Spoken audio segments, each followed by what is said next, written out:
Hi everyone, welcome to Unacademy Ascent YouTube channel. इस video में हम सॉल्व करेंगे लीनियर अलजेब्रा के GATE question. So this is part 3। इसके पहले 2 पार्ट हो चुके हैं। अगर आप न्यू हो on this channel, make sure आप प्रीवियस वीडियोस देखते हो। चलिए वीडियो की शुरुआत करते हैं। ये क्वेश्चन सिविल इंजीनियरिंग 2012 के पेपर में आया था। Eigen values of matrix 9558, basically एक 2x2 मैट्रिक्स है, उसके आइगन वैल्यूज आपको बताने हैं। We have 4 option, now you can solve. यहाँ पर ये क्वेश्चन टफ नहीं है, क्वेश्चन वैसे इजी है बट सॉल्व करने के डिफरेंट तरीके हैं, इसलिए मैंने इस क्वेश्चन को चूज़ किया था।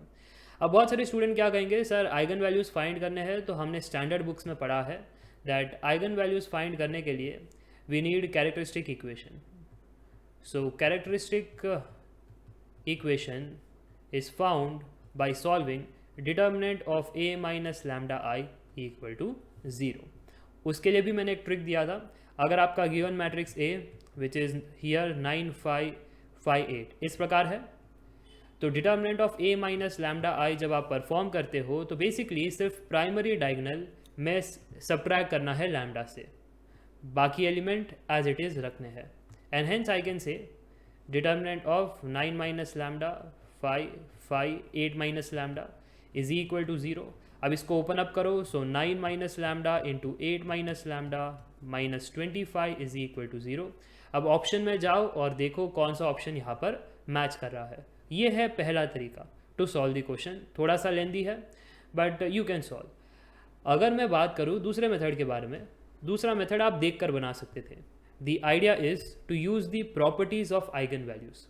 तो प्रॉपर्टी बड़ा सिंपल है। Property is sum of all eigenvalues of a matrix is equal to sum of diagonal element of the matrix। तो यहाँ पर अगर आप मैट्रिक्स का डायगनल एलिमेंट देखते हो, दे आर 9 and 8। अगर आप सम अप करते हो तो सम बन जाता है 17। अगर सम 17 है तो sum of all the eigenvalues भी 17 होना चाहिए। क्या फर्स्ट ऑप्शन में सम करने पर आंसर 17 आता है? नो। क्या ऑप्शन बी में सम करने पर आंसर 17 आता है? यस, अप्रॉक्स 17 आंसर है। सो बी फिलहाल सही है, but we have to check the rest option. क्या ऑप्शन सी को ऐड करने पर हमको आंसर 17 आता है? नो। ऑप्शन डी के एलिमेंट्स ऐड करने पर आंसर 17 आता है? नो। ये तो 16 के आसपास कहीं आ रहा है। So this is wrong. समझ में आया? This is one way to solve the question. तो मुझे लगता है कि आपको दोनों ही मेथड समझ आ गए। जो मेथड आपको सही लगता है एग्जाम में वो यूज़ कर सकते हो। चलिए लेकर चलता हुआ आगे टू द नेक्स्ट क्वेश्चन। ये क्वेश्चन आया था मैकेनिकल PI 2012 के पेपर में।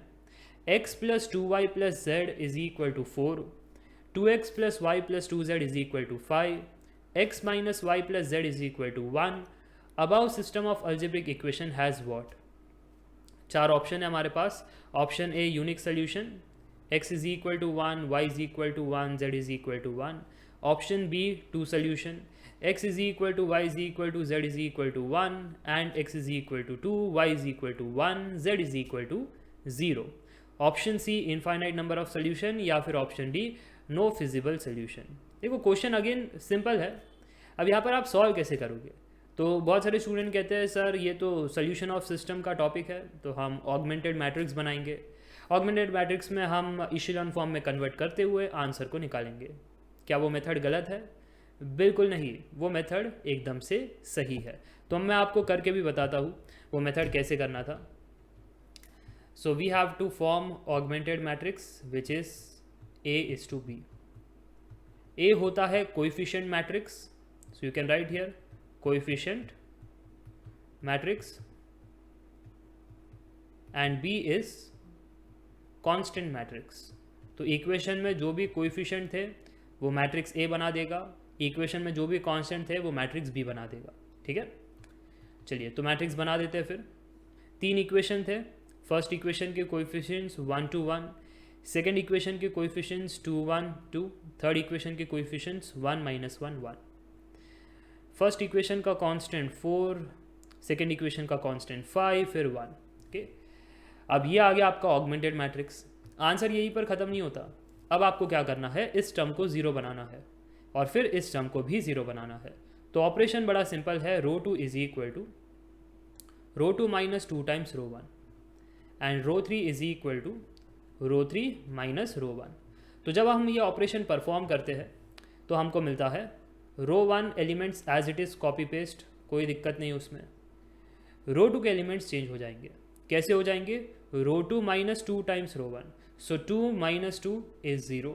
उसके बाद 1 minus 2 into 2, so 1 minus 4 is minus 3, 2 minus 2, the answer is 0. 5 minus 2 times 4, so 5 minus 8 is minus 3. उसके बाद R3 के लिए भी वही काम करना है, अब तो सिर्फ सब्ट्रैक्शन करना है। R3 माइनस R1, सो 0, उसके बाद माइनस 3 है ना, उसके बाद 0, उसके बाद माइनस 3। चलो अभी भी इशेलॉन फॉर्म में नहीं आया है, बट हम इसको 0 बना सकते हैं with the operation R3 is equal to R3 minus R2, है ना। अगर ये ऑपरेशन परफॉर्म करते हैं तो हमारा फटाफट से आंसर आ जाता है 1 2 1 4 0 माइनस 3 0 माइनस 3 0 0 0 0। ये है हमारा इशेलॉन फॉर्म। इससे ज़्यादा हम इस मैट्रिक्स को रेड्यूस नहीं कर सकते। बस अब आपको नेक्स्ट स्टेप ये चेक करना है what is rank of A. So इस मैट्रिक्स का रैंक है 2 because rank is number of non zero rows. तो 2 रोज नॉन ज़ीरो है and rank of matrix A is 2। और complete matrix A is to be, इसका rank कितना है? इसका रैंक भी 2 है। सो यहाँ पर कंक्लूजन ये बना कि रैंक ऑफ ए और rank of A is to B दोनों सेम है। तो अब हमारे पास दुविधा है। So what is the answer? Is it unique solution या फिर ये है infinitely many solution? Unique solution तब होता है जब आपका जो रैंक है और नंबर ऑफ वेरिएबल्स है वो दोनों सेम होते हैं। यहाँ पर रैंक की वैल्यू कितनी है? रैंक की वैल्यू 2 है, बट नंबर ऑफ वेरिएबल्स कितने थे? Go back and check, x, y and z, है ना। तो अगर हम पीछे जाते हैं तो 3 वेरिएबल्स थे। तो यहाँ पर हमारा यूनिक सोल्यूशन बन नहीं सकता because rank is 2, number of variable is 3, है ना। तो ये यूनिक सोल्यूशन तो नहीं है, इनफाइनाइटली मेनी सोल्यूशन है, क्योंकि rank of A is less than number of variables. In that case, infinitely many solution matches. मुझे लगता है कि ये सबको समझ में आया। एक lengthy process to solve the question. बहुत सारे स्टूडेंट कहते हैं sir is there any tricks and techniques to solve this question. मैं कहता हूँ बिल्कुल, अगर आपके कंसेप्ट क्लियर है तो आप ये क्वेश्चन बहुत जल्दी बना सकते हो। अब मैंने अपने प्लस स्टूडेंट को हमेशा कहा था कि what you have to do is first analyse the equation. कुछ चीज़ें निकल करके आ रही है यहाँ पर, तो यहाँ पर आप अगर गौर से देखते तो x1 कह रहा हूँ, sorry, equation 1 and equation 3, equation 1 and equation 3 आपको कुछ कहना चाह रहे हैं। दे आर सेइंग हम दोनों को ऐड कर लो। तो अगर आप ये दोनों इक्वेशन को ऐड कर लेते हो then you will get 2x plus y plus 2z is equal to 5। ऐसा आपको नहीं लगता? अगर ये दोनों इक्वेशन को ऐड कर दिया तो हमको यही इक्वेशन मिला जो सेंटर में था। इफ़ यस, इसका मतलब ये हुआ कि हम डील कर रहे हैं एक ऐसे सिस्टम से जहाँ पर रिडंडेंसी पॉसिबल है, और जब ऐसा सिचुएशन आता है तो पक्का आंसर होता है इनफाइनाइटली मेनी सोल्यूशन, है ना। सो इनफाइनाइट नंबर ऑफ सोल्यूशन, ये आंसर आपका यहाँ से भी बन सकता था। बट अब बहुत सारे स्टूडेंट्स ये कहते हैं कि सर आपने ये तो बता दिया बट कभी ये फेल हो गया तो? ये फेल हो गया तो इसलिए तो मैं आपको कह रहा हूँ ना, आपको स्टैंडर्ड कंसेप्ट भी पता होने चाहिए, जहाँ से आप बड़े आराम से इनफाइनाइट मेनी सोल्यूशन कह सकते थे।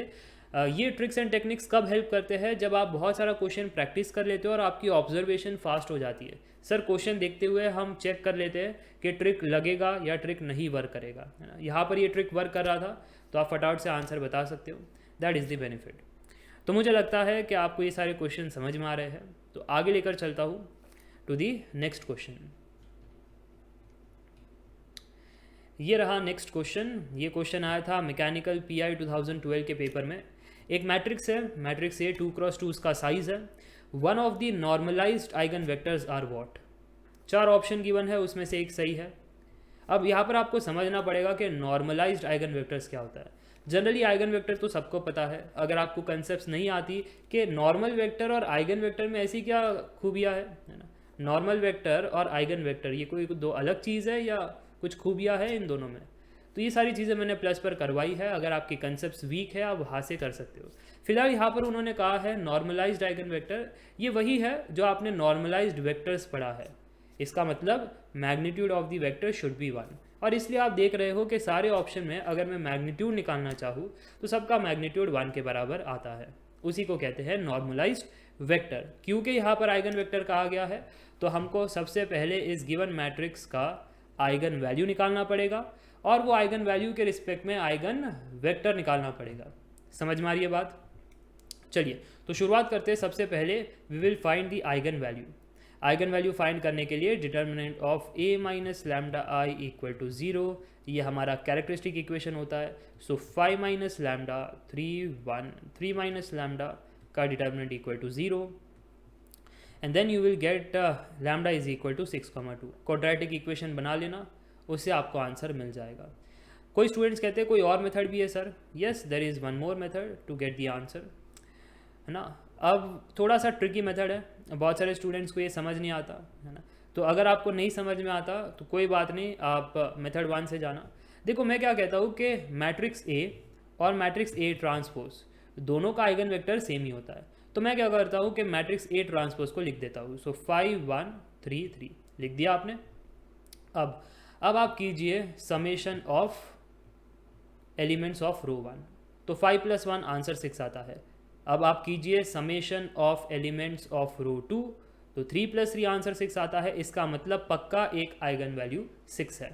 सो if one of the eigen value is 6, तो हमने प्रॉपर्टी से पढ़ा है कि sum of the eigen value is equal to sum of the diagonal element of the matrix. So 5 + 3 is equal to sum of the eigenvalues. But एक eigenvalue तो था हमारा 6, तो दूसरा आइगन वैल्यू क्या होगा? Yes, it is 2। देख पा रहे हो कितना जल्दी आंसर आ गया।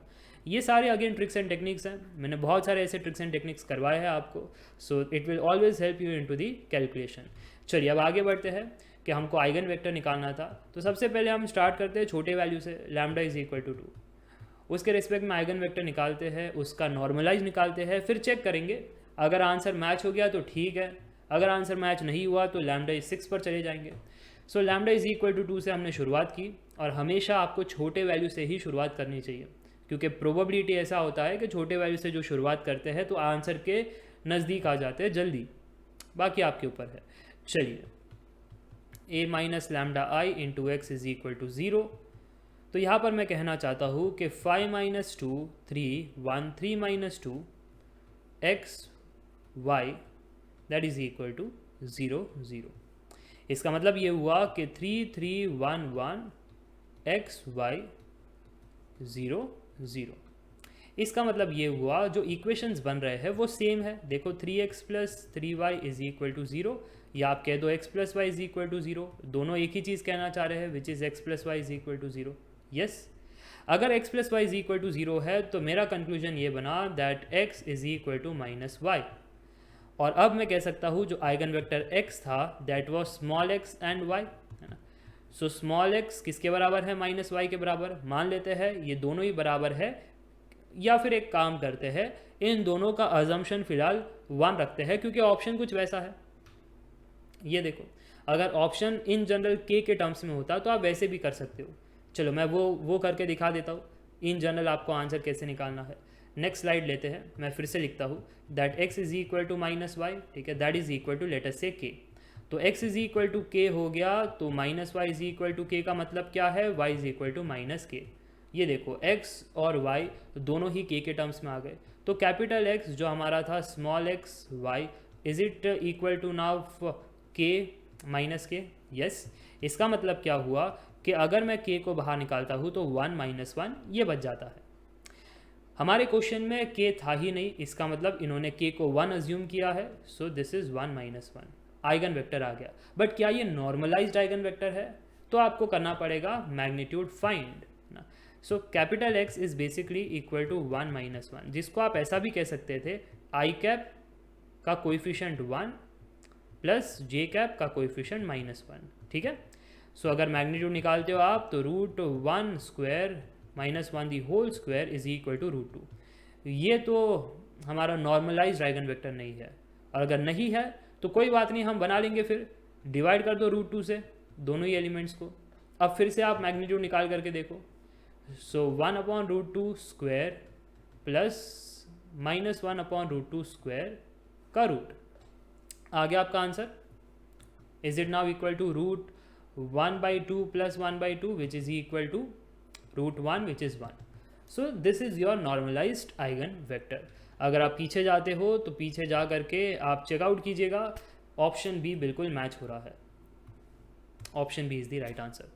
मुझे लगता है आज की वीडियो में आपने काफ़ी सारी लर्निंग्स की होगी, आपको बहुत सारी बातें समझ में आई होगी कि एग्ज़ाम में क्वेश्चन बनाना काफ़ी नहीं है. We have to do a lot of analysis, we have to use the time taking process से अवॉइड करते हुए हमको टाइम सेविंग प्रोसेस में जाना है ना. बहुत सारे स्टूडेंट्स टाइम टेकिंग प्रोसेस में जाते हैं, मैं कहता हूँ उसमें भी कोई गलती नहीं है, यू कैन गो. क्योंकि कोई कोई स्टूडेंट का मोटो होता है सिर्फ आंसर निकालना और फिर गिवन टाइम में जितना हो सके उतना सॉल्व करना, तो आप जा सकते हो, मुझे कोई प्रॉब्लम नहीं है. बट जो टॉपर्स होते हैं उनको टाइम सेव करते आना चाहिए, ताकि जब डिफ़िकल्ट क्वेश्चन आ जाए तो आराम से 3 से 4 मिनट पढ़ करके एनालाइज करके आंसर निकाल सके. कोई कोई क्वेश्चन ऐसे होते हैं जिसमें 3 से 4 मिनट लगते हैं. That's it for today. I hope you enjoyed the class. मिलते हैं नेक्स्ट वीडियो में, तब तक के लिए बाय बाय.